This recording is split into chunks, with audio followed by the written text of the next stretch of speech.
God is so good, isn't He? Amen. We come alive in the river of His blessings, don't we? We come alive in His presence. We come alive because He desires us. In 3 John 2, what does it say? Beloved above all things in which you prosper and your soul prospers. Amen. Amen. Hallelujah. Hallelujah. I wish above all things that thou mayest prosper and be in health, even as thy soul prospers. So He wants us happy, healthy. The soul is your mind, your will, and your emotions. He wants every aspect of your life blessed. He wants you to understand that it says, beloved, I wish above all things. That's God talking. He wishes above all things that you may prosper and be in health. Prosper is not just financially. Prosper is every area of your life, isn't it? In your relationships, in your health, all of those things. And be in health, He says. Rather than saying, I want to heal you, He says, I want you to be in health. He wants you to walk in divine health.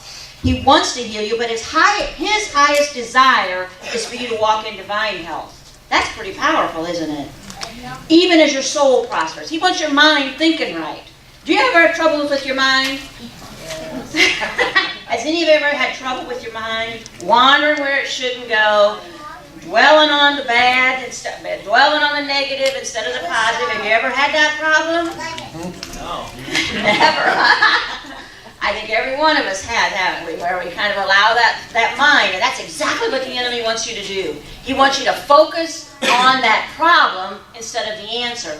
The songs today were just perfect with what we had in Foundations class, because we were talking in Foundations class about joy, about, what scripture was that? 2 Corinthians. Oh yeah, 2 Corinthians 1. Rob, can you put that up? 2 Corinthians 24. Yes. 124. 124. Put that up for just a second, because it was so powerful, I thought. Not that we have dominion over your faith. Now, this is talking about our responsibility to one another. This is us as a body. This is the body of Christ. Not that we have dominion over your faith, but our fellow workers for your joy. For by faith you stand.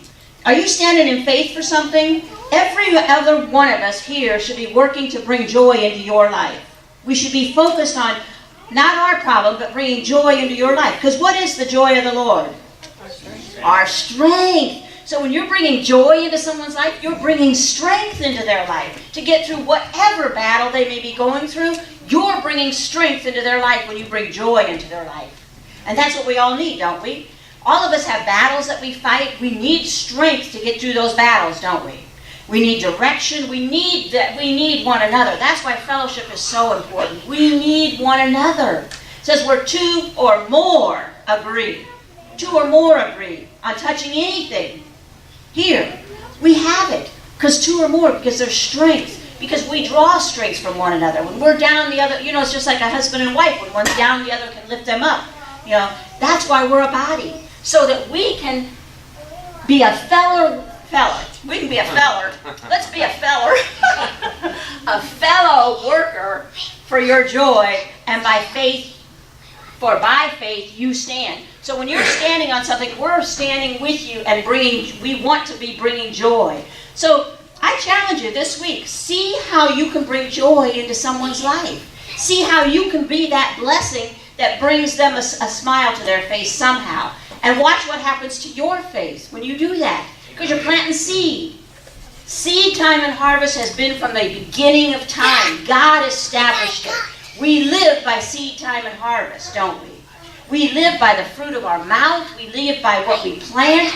We have a direction from God on how to survive this world. And that's by seed time and harvest, isn't it?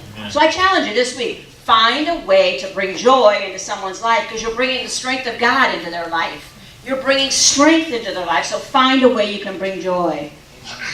And this is kind of, that 3 John 2 is God's blessing connection for your life. It may not eliminate all the bad things in your life, but I believe will bring far more than good things. That was just a little extra. This old book by Oral Roberts. Today we believe in the power of our tongue, don't we?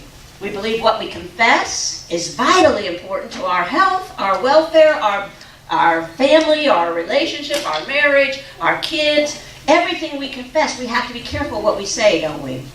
We have to confess the good over it, don't we? Hallelujah. Servers come. A little different teaching for offering time, but it was so apropos this morning. You know, the songs talk about joy. We talked about joy in foundations, and it just makes me understand so much of what God is trying to get across to us. He doesn't want us to be some old, frowny person all the time that sees the negative in everything. He wants us to be the one that brings the joy into the situation. When we walk into a room, we walk with God, He's in us. We bring the presence of Christ everywhere we go. Wherever we work, wherever we shop, whatever we do, we bring the presence of Christ with us. And we are the outstretched hand of Christ to those around us. We might be the only Christ they ever see. We might be the only Christ they ever see. So how are you presenting yourself? Are you irritated because somebody just stepped in line in front of you? Or, are you standing there with a frown on your face? Or are you, when they step in front of you when they shouldn't, are you saying, well, bless them, Lord, and smile? Or they cut you off in traffic. Well, bless them, Lord. I think all of us have been subject at one time or another to a little road rage, right? But we're growing, aren't we? We're growing and changing, and we're learning. That's not good. It's not good to curse someone. It's not good to have ill thoughts about someone. It's what we need to do is say exactly that. Well, bless them, Lord. I hope they get to where they're going fast, because obviously they want to. Hallelujah. I'm going to pray.